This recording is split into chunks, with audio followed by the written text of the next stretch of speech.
Okay, I got a package from Mercedes Source. I already opened it, and what it is the tool for installing the shift rod bushings. So this is they make this tool themselves. As you can see, it's a kind of little push clip. You put the bushings in here, and then you clip them on. Anyone that's tried to do it without the tool knows how difficult it is to do.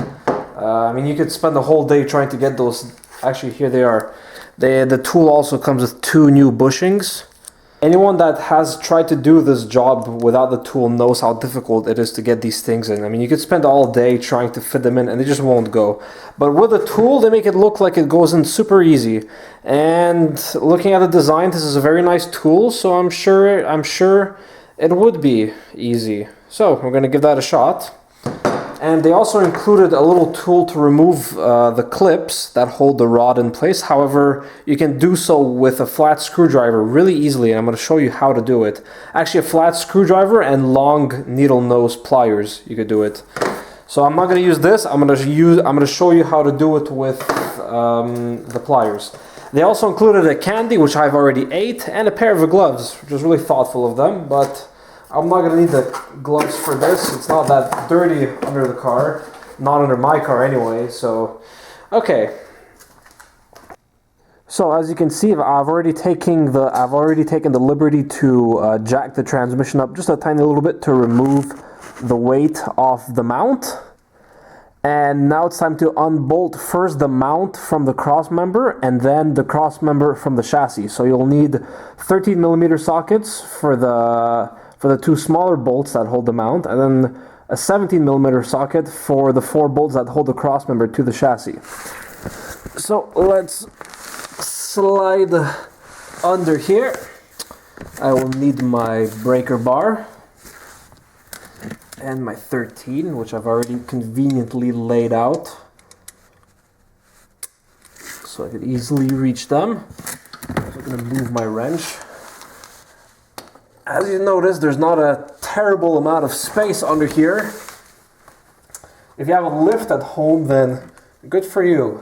If you don't, and you have to struggle under ramps like me, well, you know, gotta make do with what you get. So counterclockwise is that way. So while you watch me do all of that, allow me to explain a few things. Initially, this was supposed to be a DIY guide on how to change these stupid bushings. However, a couple of things happened which will change that into a more entertainment-focused video, rather than an outright DIY. First of all, the linkage from the gear selector had a thin layer of rust which prevented a normal bushing from popping in with the tool. After I trimmed the bushing with nail clippers, that went in easily. Normally, this wouldn't be a problem on non-rust belted cars.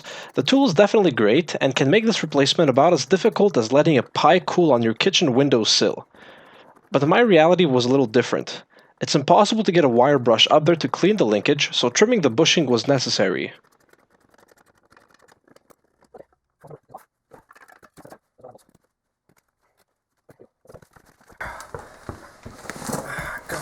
Caterpillar. Okay. One more thing that I probably should mention is you need to have to unbolt that mount on the exhaust before, wait, let's turn on stabilization over here. There you go. Stable footage. You need to remove this mount on the exhaust. I'm doing it, I already have it done because I'm doing the head gasket now, but that's what you need to do.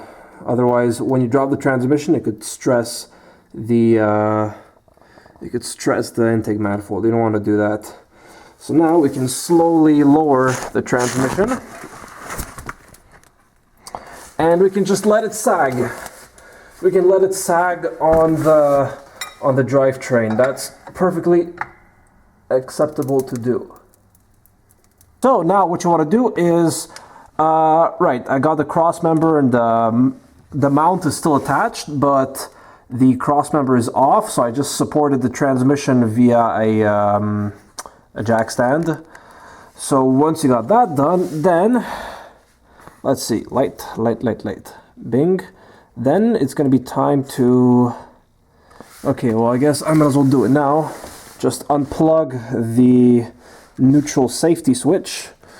Just pull on this one way or the other. I forget which way it goes. Maybe this way? No, okay, that's locked. So open it and then just wiggle it out. See, it's coming out slowly. Come on. Okay. I'm gonna set the camera down. Let me get you an angle where you can see what I'm doing.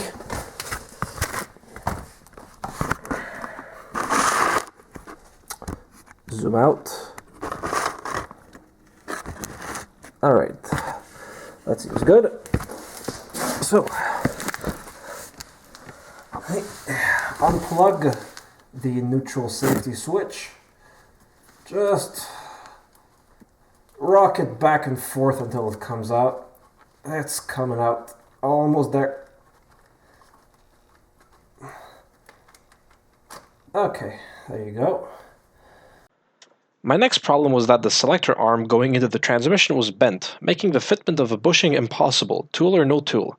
So instead, I had to come up with my own bushing, which you will see me do in a little bit. My first attempt was unsuccessful, but the second one did work.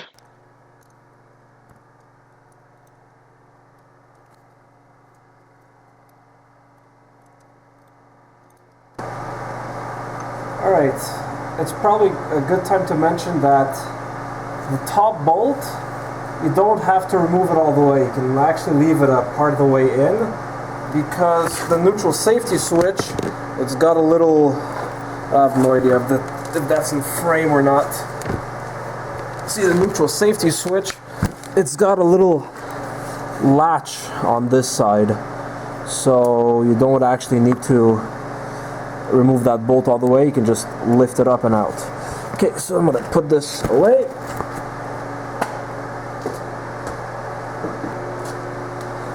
Okay, the next part is removing the shift rod.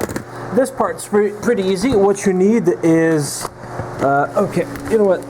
Get some light over here. You need long pliers and a long screwdriver. And you can make quick work of those clips that hold the little jigger on the, what's it called there? The shift rod. Okay, spin this around. Alright. So the clips. Okay, here's the neutral safety switch. Over here we have the rod. So check it out. These clips, they look like that, and basically they what? How the hell does this work? Oh yeah, okay. They slide on like this. Let's see if I can maybe show you this. Okay. See, they slide on. How the hell do they slide on? See, like this end jams in here, and then they click into place like that. So now they're locked. Actually, they're not locked in place yet.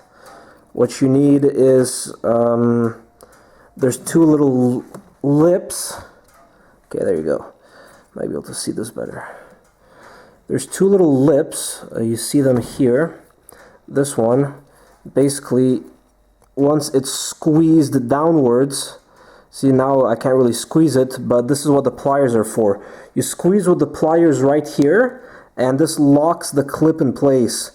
There's one on either side, so that's why you have to spin it around and then get this one on this side over here. So once those are squeezed all the way in, they lock the rod in place.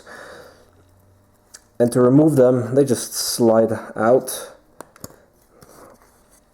Like that, slides out. I just grabbed the freeze frame here. I was rambling on a bit. Basically, you trim the leading edge of the bushing on 3 spots with a small nail clipper. That takes off just enough material to help the bushing pass the rust and dust that may be present there. There is still plenty of material left to hold the bushing in securely. Well, there you go. Tell me that doesn't look how it's supposed to be in the first place. I hope I didn't make it too thick. Anyway, if I made it too thick, I can always peel a couple layers of tape back. Alright, it's time to give that a shot. So what you just witnessed was my first attempt at a custom bushing to fit the bent lever at the transmission end of the shift rod. All I did was wrap some electrical tape on the end.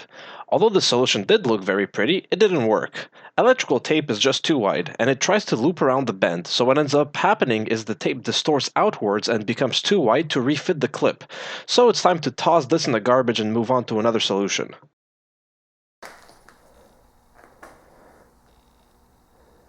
I mean, it says so right on the tube.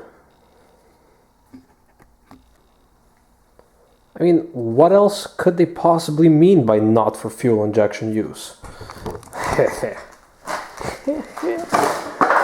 What the hell is that? Yeah, okay. Stuff falling. Can't explain why. Newton could though. Could ask him. So this was the successful material. It's just some fairly high-quality, non-reinforced carburetor-type 5/16 inch ID fuel hose. The real trick isn't cutting just the right amount. You actually want it to be snug against the bend and only leave just enough room to get the clip back on. That way, the quote bushing unquote will never slip out of the selector lever. The reason I specified this was high-quality hose is that the better stuff tends to be on the thicker side, and this actually gave a snug fit in the end. It does catch a little bit here on the gate. I might have to adjust the rod one way or the other. See, it doesn't quite line up there. It's supposed to be here, but it ends up there. Alright, I gave it one turn of adjustment and now it's a lot better. This doesn't catch anymore. Moves freely, and all the gears feel nice and solid. I mean, number 3 doesn't totally line up. It should be more over here, but it's sort of like 3/4 way, and same thing with number 2. It doesn't quite go all the way in, but you know what? I think that has something to do with my with the transmission, the lever at the transmission being bent, so which I can't correct any more than I already have. So I'm just gonna live with it. Besides, at least DNRP, those are perfect. You can feel them each click into place, and they line up perfectly, and it's got that really solid feeling, so that's great. Now, for the next part, to reinstall the neutral safety switch, this is very important. You have to have the transmission in neutral. So put it in neutral and leave it there, and I will show you exactly why that's important. Because to install the neutral safety switch and to make sure it's aligned, well, you know what, here, put the camera back on the tripod.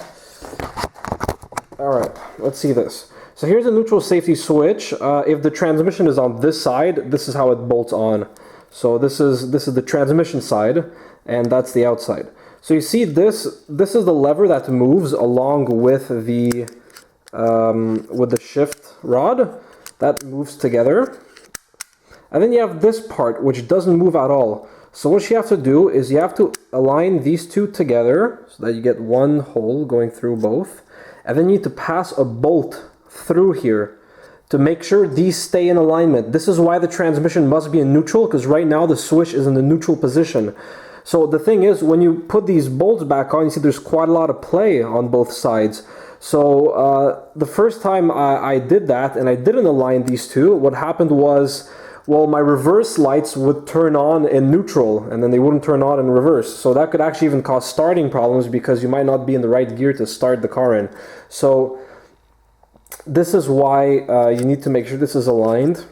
So that's basically it. Obviously, on your car, providing nothing is bent, the gates for each gear will fall perfectly in line. I should also mention that the transmission selector lever has 2 holes. The shift linkage has to go into the top hole, otherwise the throw is much too short and none of your gears will align. Anyway, to reassemble, install the neutral safety switch, bolt it down, then remove the pin holding it in place. Reattach the connector and lock it in place. If you loosened some of the clips for the wiring, now's the time to put them back. Afterwards, bolt the crossmember to the mount, then jack the transmission back up, and then bolt the crossmember to the chassis. Anyway, I hope you've enjoyed this not quite DIY, so stick around for the cylinder head reassembly videos.